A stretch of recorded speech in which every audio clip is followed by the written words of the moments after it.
of my scary stories. And if you didn't see the first one, go back to the page. And I just want to show you what my mukbang is for today. I got Outback Steakhouse. I got steak, shrimp, pasta. And it's looking a little dry for some reason. Let's see, did I miss something? I know I asked for lemons. And I got some of their famous bread that I love. The brown bread. And a sweet potato. And I got me a Caesar salad. I'll show you the salad. I haven't opened it yet. So I said, while I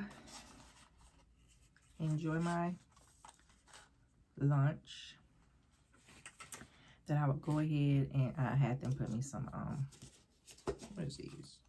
Some grilled onions on the side. So I like grilled onions. So I'm gonna put that on here, on these dry noodles. But overall, I love Outback. But more so, I guess, when we go in to eat. I actually got this here to go. Let me open up my sweet potato before we get started. So this story time is a part 2 to my story time about paranormal activity, or was it sleep apnea? And I told y'all a story that I had experience with that. And so now, because after I told that story, I thought about another time it was actually 3 times that some weird stuff happened throughout my life. So today I was going to tell y'all those stories while I enjoy my food. So this is a mukbang and story time. And I wish I had some like steak sauce for my steak, but it should be fine. So they look dry, but it's not too bad.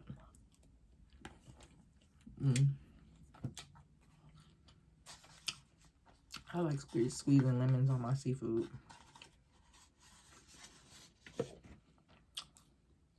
I got that from when I started eating seafood.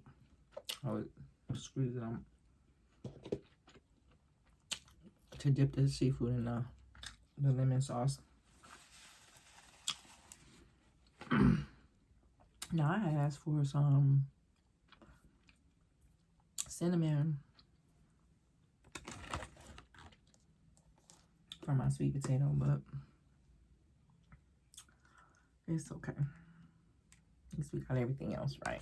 Save some of that butter for my bread. Who else love Outback bread? It's so good to me. I used to go for the bread.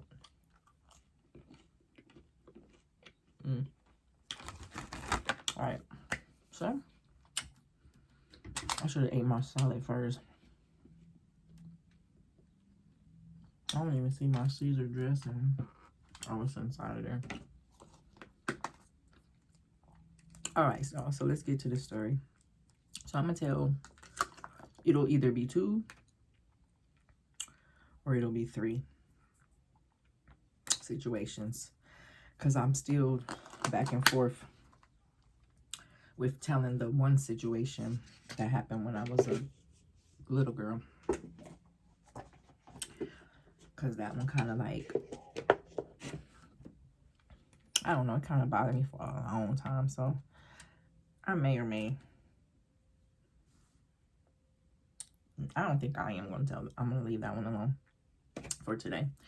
So I'm going to tell 2 stories. Okay, so the first one I'm going to start with is when I had moved, I had joined the service, right? And I moved to Spain. So I'm in Spain. And then I moved off base. close to the base, but I moved off base on the beach.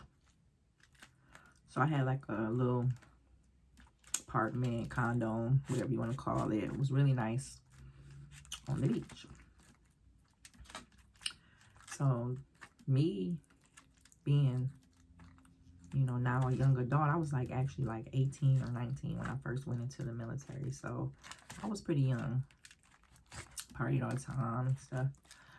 So this particular time, actually, let me say something else first, because this is what I thought was kind of weird about the timing of what happened. Okay, so I moved into the place by the beach. It was like a condo apartment type place, and it was like you take the elevator up to, I think I lived on the 4th floor, and it was really nice because I could like go out my room onto the balcony and see the water and the boardwalk to the beach and everything. I loved that place. And I didn't have any experiences with it. Now, the agreement was the person who I was renting, that's why I say condo, because like they were owned by different people. The building had different owners that you would lease from. So my agreement with this particular landlord was for like, I think it was like for 6 weeks or 4 weeks. It was either for a month to 6 weeks in the summertime.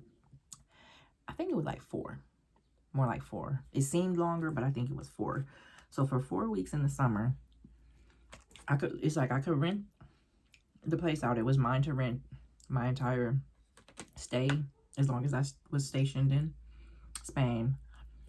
But for those summer months, for a few weeks, his family would come for their summer vacation. So the agreement was I would have to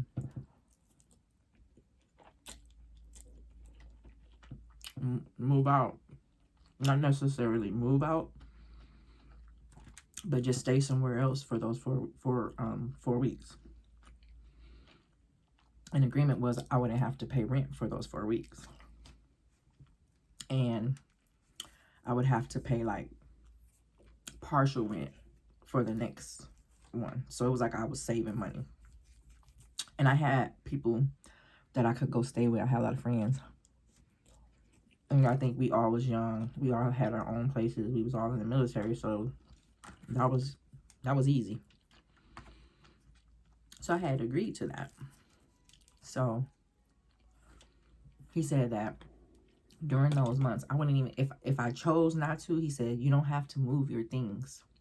My movers will take care of your things and put them back how you left them when it was over. So it was just, you know, pack up what I would need for those 4 weeks as far as clothes and stuff.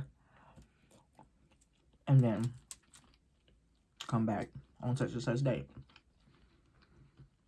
So like I said, I had been living there for a good, I don't know, 6 months before the summer came. And then it was time for us to do the agreement. Because every summer they use that house for a month. So, fast forward. When it came time for me to move back in, all my things were left how I left them, because they came in, like I said, packed up my house and put their stuff in. And it was easy to do because this particular house, well, apartment that I was staying in, condo, whatever, it came furnished already. So it wasn't like they was packing up my furniture. They were basically just packing up my clothes, my pictures, my decoration that I added to the house. So I didn't have a problem with that.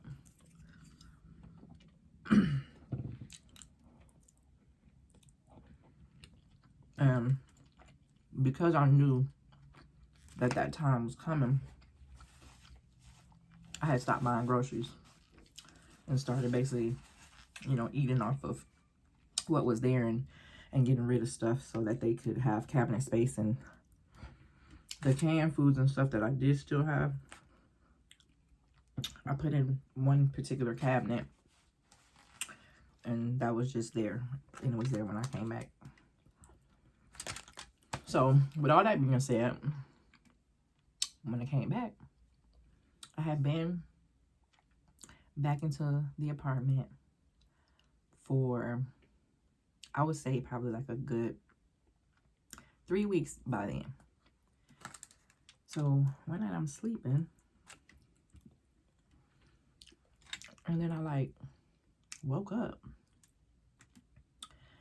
and it was so weird because when I woke up and I looked towards my door, I seen a black shadow come through my door and go in the closet. And at that second, I was so scared that I grabbed my, like, because back then you had those little twisty alarms. I grabbed my alarm that was sitting by my bed and I threw it, just because I'm thinking, oh my God, somebody ran in my house. Because that's what it looked like. They ran. It just sounded like, ugh. They ran, because I was scared after this too. Through the door and then disappeared, like, in the closet. So I was just like, when I realized, and I'm screaming and stuff. And so when I realized, like, okay, ain't nobody's in here, but I know I just saw something, I got up so fast, turned the lights on, packed me a little bag, and hightailed it to the base to stay with one of my friends.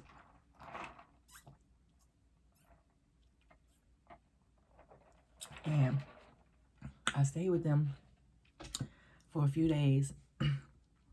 And I only stayed, after that happened, I only stayed at my house when somebody was with me. Like if people was staying over and I was having, you know, people over, or somebody, I was always like, you gotta come stay with me. Because, you know, I told them what I saw.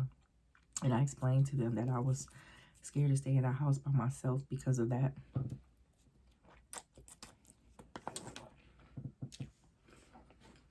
Because I know that I saw something. And it happened so fast. And it was like a figure. It was like a figure, but it was dark figure. And it was tall. Like, and it just ran. And like, at a split second, I'm thinking it was running towards me. And that's why I grabbed my, because I thought it was just something running. And that's why I grabbed my clock and threw it. But nothing was there.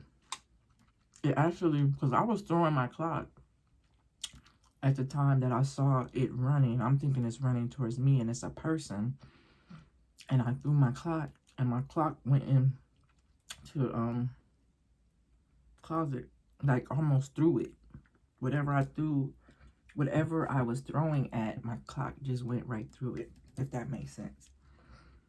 Like, it happened so fast. So I was like, that was unexplainable. And I don't know what the heck that was. And I never saw it again. But I was so scared that instead of staying on that base, instead of staying in that apartment, I got me a place back on base, is what I mean. I didn't do it right away. I just kind of was like always uncomfortable going to that house, especially at night. Like I would go during the daytime by myself, take a shower, clean the house, you know, watch TV and chill out. But once it became nighttime, Angie was out. I was gone. I was like, And I was like staying at friends' houses or people was staying over with me.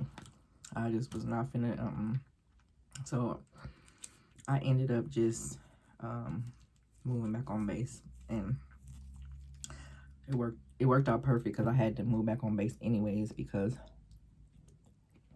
it was getting, my time was getting up, and they had built some new barracks that I wanted to stay at anyways because they were nice. They were really, really nice, and I just didn't want to stay by myself no more. So yeah, that was one experience, and that happened when I was like 18, 19 years old. And in one of my duty stations in Spain. Never forgot it. So, the other story is, and this one is weird too. It's kind of like one of those stories where you could be like, oh well, that could have been this or it could have been that, and it still just don't make sense to me for a lot of reasons. So we moved into this house in Oklahoma, me and my own children, and like I never had animals, but we had ended up getting a dog while we were at that house because my son wanted a dog. But dog for me just didn't work out, unfortunately. And I'll tell you the story about that another time. Why? But so we had been in the house for a minute though before we got the dog. And I always noticed when I was in my room, and like I said, when we first moved there, I wasn't thinking nothing of it. But then after stuff happens, and you start looking back, like, okay, well, maybe that's why. So I would always notice my bedroom, like I had a bathroom in my bedroom, and the door would always close and move by itself. I was always thinking, that's weird. Where is this air coming from that makes that door move? But it would just move whether the air was on or not.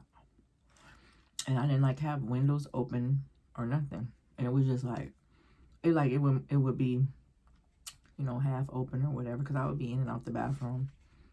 And then if I'm like laying in bed watching TV, I would notice just all of a sudden out the blue, it would just be like, and I just used to think that was so weird, but I wasn't thinking, you know, I wasn't thinking nothing weird. But I used to just think like, what's making that door move? That's weird. So anyways,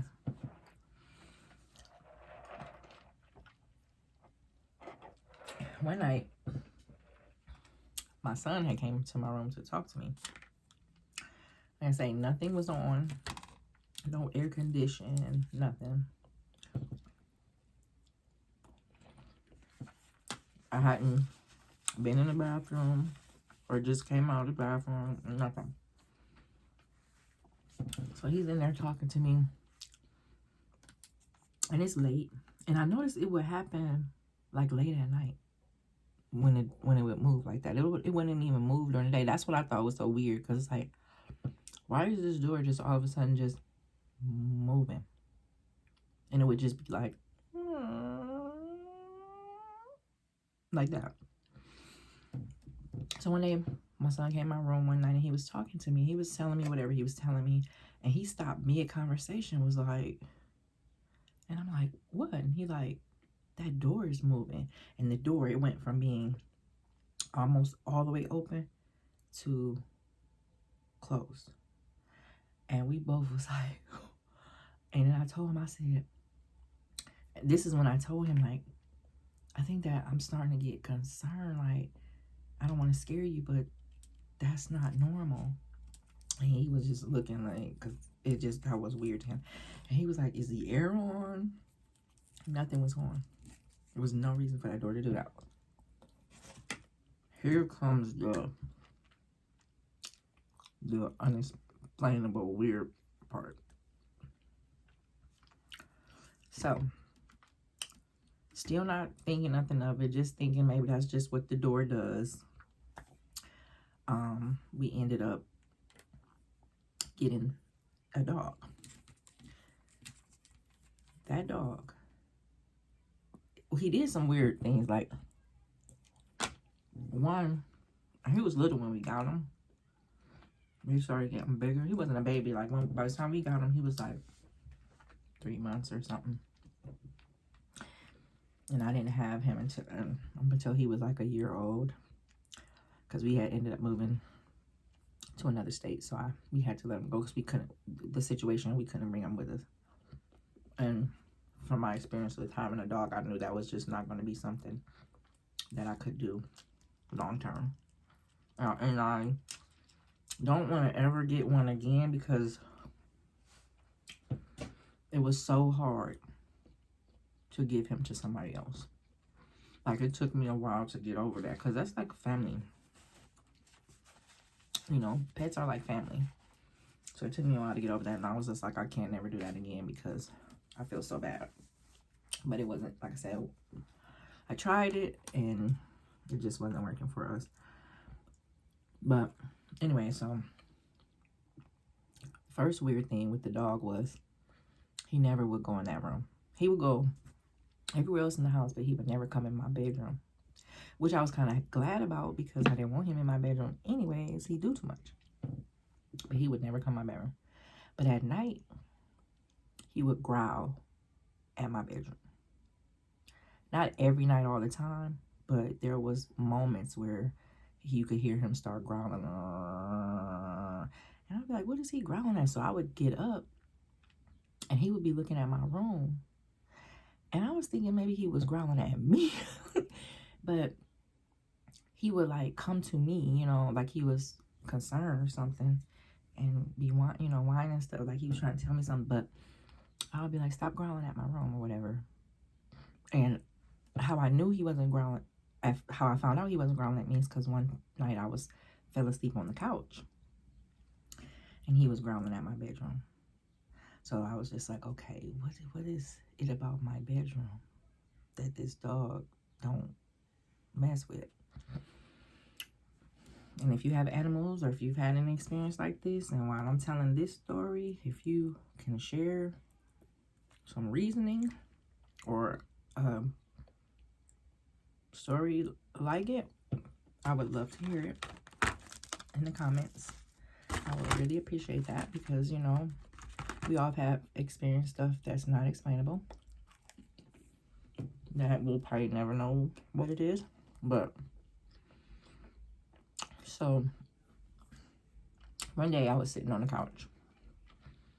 And he was sitting in his little dog bed.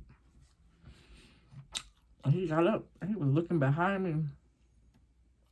And he started growling. And we in the living room at this time. And then he came and sat by me. But he was growling at something behind the couch. But there was nothing there.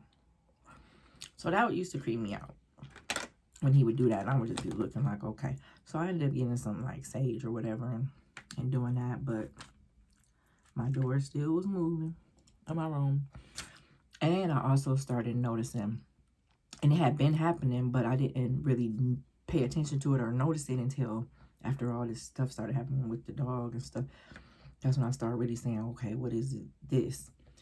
I would be laying in bed and a certain side of me would just get really cold at times. And I just used to get a cover and stuff. But I just always think that was weird. Like a certain area in the room would get really cold.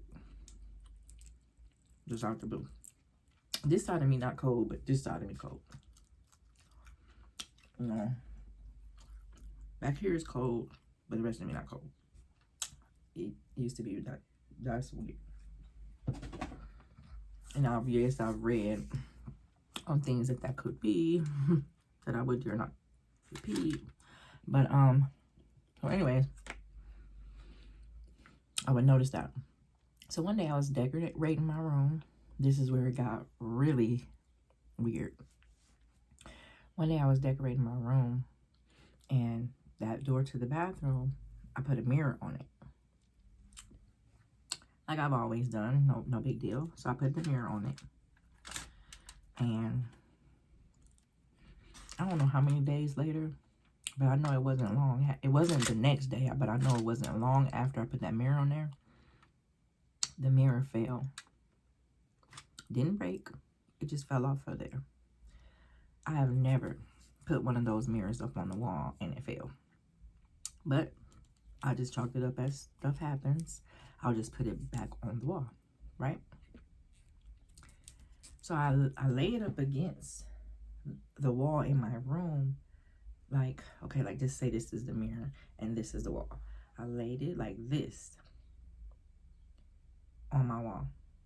So there's no reason that it should have like did any of this, right?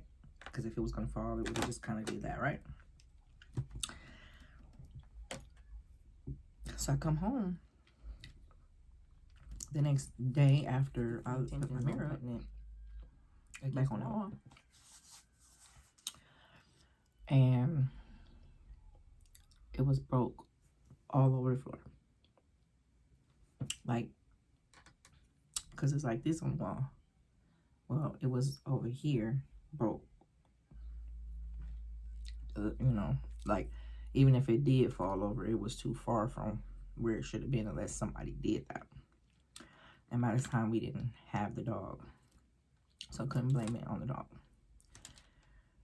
And my daughters was sitting on the couch.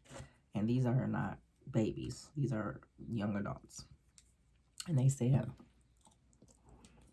because I walked back out the room. And I said, what happened to my mirror? There's glass all over my floor. And the mirror is broke. And the mirror's face down. Even if it fell, it's carpet in my room. It shouldn't have broken like that. It was in pieces. My daughter said, we heard the noise. We heard something smash. But we didn't go in there because we was like, what is that? And trust me, I know that sounds crazy. Your kids hear something smash and they didn't go see what it was. I wasn't home. They know I don't like people in my room. So they was like, she'll deal with whatever it is when she come back. We not gonna let her blame us for it or whatever. That's how my kids is. So that's believable in my eyes. So, like they said, they heard something smash. And it was, they said it was loud. And I was kind of looking at them sideways. But they were telling the truth. So they came to see it, and they was like, yeah, we didn't touch that mirror. So I thought that was weird. Because that mirror had broke to where I had to throw it away. It was just in pieces. I mean, that just kind of creeped me out. I wasn't never scared of the situations, but it was just weird things was happening that wasn't explainable. So the last thing about that situation in this story is I noticed after that mirror fell off of the door, that door never moved by itself anymore. That door never moved again. And I didn't notice that until like a few days later. Like, I haven't seen that door move. And it never moved again after that mirror was up there. That creeped me out. Because that's just weird. And like I say, I was doing research and reading through stuff and how mirrors is a portal, you know, for stuff. I don't want to, you know, use the terminology too much because I try to, you know, keep those kind of negative energies away from me. But I did want to share that story because it's the unexplainable. But yeah, that door in that bathroom never moved anymore after that mirror was put up there, and it fell off of there and broke. So I ended up blessing the house some more, and we was moving anyway, so we ended up leaving the state because they had been having tornadoes so bad that year, back to back. Every time you turn around, every night they was just having bad weather, real bad tornadoes. This was like a couple years ago.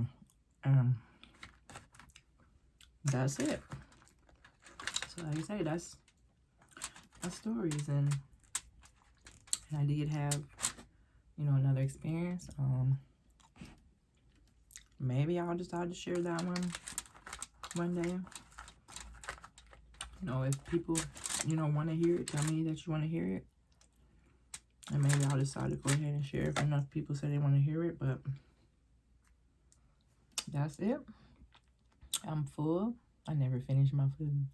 I mean, I used to finish my food, but it seemed like the order, I didn't even touch my salad. I'll probably just let my food digest a little bit and probably eat on that salad a little bit later. But I hope you enjoyed my story time. And if you did, don't forget to like, comment, and subscribe to my channel, because I'm new to this, but I'm getting better. And if you have some ideas of something that you want me to share, or if you have some questions that you need advice to, because I'll be collecting questions and questions to me answering, and I'll be doing one of those as my not necessarily a story time, but a Q&A one day. So, you know, be looking out for that, and enjoy your night. Thanks for watching.